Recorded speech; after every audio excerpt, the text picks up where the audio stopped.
इतने साल से आप एजुकेशन चला रहे हैं। पिछले कुछ साल से मेरा अनुभव हुआ है, चूंकि मैंने कुछ फिल्में की हैं। एक फिल्म थी तारे ज़मीं पर, और अभी हाल ही में मेरी जो फिल्म आई है 3 इडियट्स, ये दोनों फिल्में एजुकेशन के टॉपिक पर हैं। तो लिहाजा मैं इस वजह से मैंने काफ़ी रिसर्च की एजुकेशन के ऊपर, और कुछ चीज़ें मेरे सामने आई हैं, और वो चीज़ें मैं आपके सामने रखना चाह रहा हूँ। आज यहाँ पेरेंट्स हैं, एजुकेटर्स हैं, टीचर्स हैं, बच्चे भी हैं। हो सकता है, पता नहीं मैं कितना सही बोल रहा हूँ, गलत बोल रहा हूँ, लेकिन मेरे कुछ विचार हैं जो मैं आपके सामने रखना चाहूँगा एजुकेशन से जो जिनका संबंध है। और वो ये कि सबसे पहले तो हर बच्चा खास होता है। ये मैंने डिस्कवर किया अपने रिसर्च में। हर बच्चा खास होता है। हर बच्चे में, हमारी तरह, आपकी तरह और हमारी तरह, हर बच्चे में कुछ ना कुछ काबिलियत होती है, कुछ ना कुछ कमजोरी होती है। मुझ में भी कमजोरी है, काबिलियत है। आप में भी कुछ ना कुछ काबिलियत और कमजोरी है, और हर बच्चे में कुछ ना कुछ कमजोरी और काबिलियत होती है। और हमें as parents, as elders, as education system, हमें हर बच्चे की खासियत को पहचानना है, उसे मदद करनी है। उसकी क्या खासियत है, उसका क्या दिल चाहता है, उसे किस चीज में खुशी मिलती है, वो हमें उसको हेल्प करना है कि हम उसको वो ढूंढ सके, और उसमें हमें सपोर्ट करना है। और जो उसकी कमजोरी है उसमें हमें उसको सपोर्ट करना है। मुझे अक्सर एजुकेशन इंस्टीट्यूट्स मुझे बोलते हैं कि हम हमारे स्कूल में सारे बच्चे पास होते हैं, हमारे स्कूल में सारे बच्चे फर्स्ट आते हैं, या हम जो बोर्ड एग्जाम है उसमें हमारे सारे बच्चे पास होते हैं। मुझे एक सवाल पूछना है कि हमारे कितने बच्चे खुश हैं? सबसे बड़ा सवाल मेरा ये है, how many of our children are happy? और वो जो हैप्पीनेस क्वोशेंट है ना, वो मेरे लिए सबसे अहम है। क्योंकि देखिए, पढ़ाई लिखाई तो हम सीख ही लेते हैं। जब मुझे कोई चीज सीखनी होती है तो मैं कुछ ना कुछ करके सीख ही लेता हूं। हमारी फिल्म 3 इडियट्स जब रिलीज होने वाली थी, रिलीज से पहले हमने कई स्क्रीनिंग्स रखे थे, टेस्ट स्क्रीनिंग जिसको हम कहते हैं, जिसमें कि हम ऑडियंस, जैसे आप लोग हैं, उनको बुलाते हैं, फिल्म दिखाते हैं, उनसे पूछते हैं कि फिल्म कैसी लगी। ऐसे एक टेस्ट स्क्रीनिंग हमने किया था बंबई में। एक फैक्ट्री में कारीगर लोग काम करते हैं, तो करीब 25-30 कारीगर आए थे उस स्क्रीनिंग में। स्क्रीनिंग के बाद उनका एक कारीगर था, उसने मुझसे एक सवाल पूछा। उसने मुझसे ये पूछा, आप लोगों ने फिल्म देखी है 3 इडियट्स?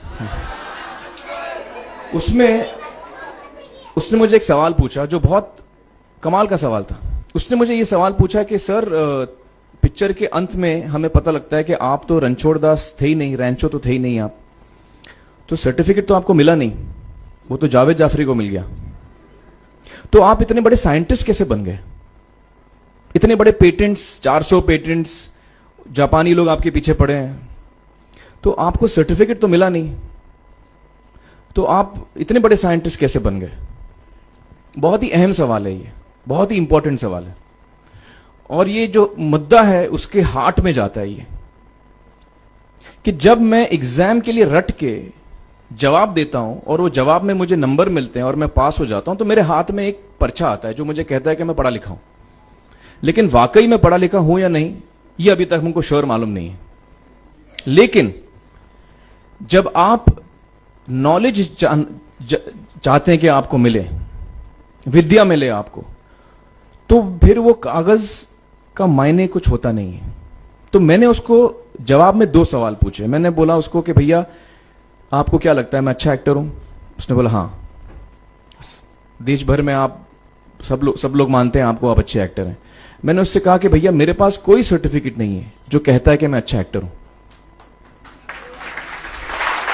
मेरे पास कोई कागज नहीं है जो मुझे बोलता है कि मैं अच्छा एक्टर हूं।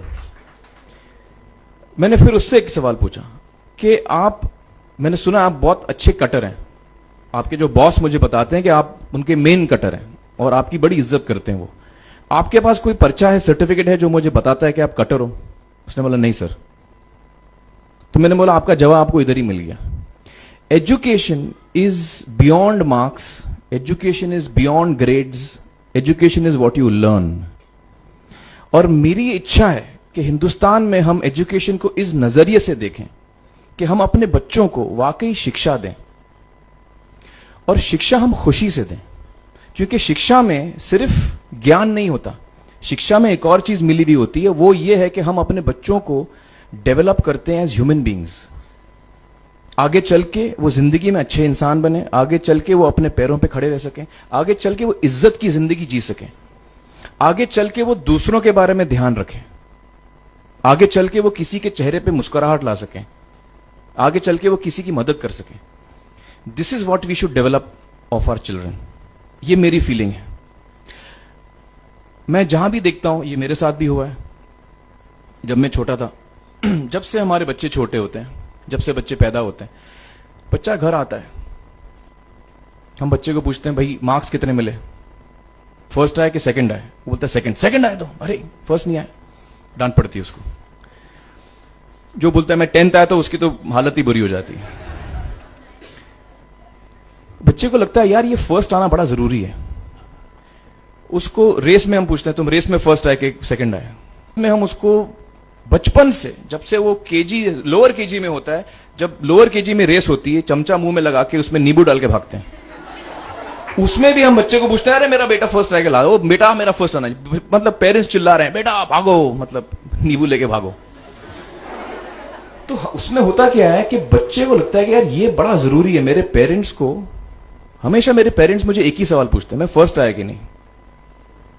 उसके जहन में ये बात बैठ जाती है कि मेरे को अव्वल आना है, मेरे को कंपीट करना है, मेरे को बाकी लोग से आगे निकलना है। टीचर्स भी यही सवाल उसको पूछते हैं आमतौर पे, मेरे साथ हुआ है। होता क्या है कि जब वो बच्चा 21 साल का होता है तो वो बड़ा सेल्फिश हो जाता है, और उसको सेल्फिश हमने बनाया, हमारे सिस्टम ने बनाया। वो अपने बारे में सोचता है और किसी के बारे में नहीं सोचता है, क्योंकि यही हमने उसको ट्रेन किया बचपन से। बचपन से हमने उसको यही ट्रेन किया कि बेटा तुम पहले आना, बाकी सब लोग को भूल जाओ। तो जब वो नौजवान बनता है तो उसका नजरिया सोसाइटी की तरफ यही हो जाता है कि भैया मुझे आगे बढ़ना है, बाकी सब बाय हुक और by crook I must succeed, I don't care about anybody else.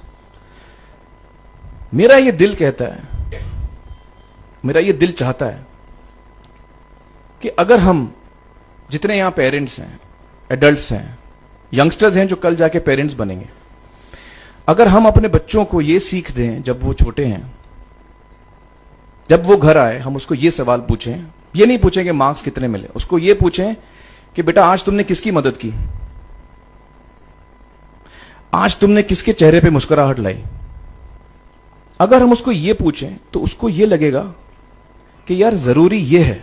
मेरे पेरेंट्स मुझे हमेशा ये पूछते हैं, मार्क्स का तो कभी पूछते नहीं, वो मुझसे ये पूछते हैं कि भैया तुमने किसको हेल्प किया आज। तो हेल्प करना लोगों को, लोगों के बारे में सोचना, लोगों के चेहरे पे मुस्कुराहट लाना, ये मेरे पेरेंट्स के लिए बड़ा इंपॉर्टेंट है। साइकोलॉजिकली वो इस चीज के साथ बड़ा होगा।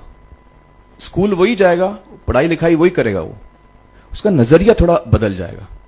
जब वो बच्चा नौजवान बनेगा, 21 साल का होगा, और सारे बच्चे उस उम्र के जब 21 साल के होंगे, हमारी सोसाइटी चेंज हो जाएगी।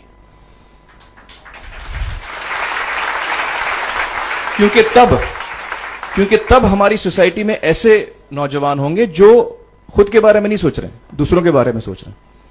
तो मुझे लगता है कि सबसे बड़ी चीज जो हमारे एजुकेशन सिस्टम में मैं देखना चाहूंगा, जो मैंने अपने स्कूल लाइफ में नहीं देखी, कि हमको ये अहमियत इस पे दी जा रही है कि हम अपने आसपास के बच्चों को कितना हेल्प कर रहे हैं।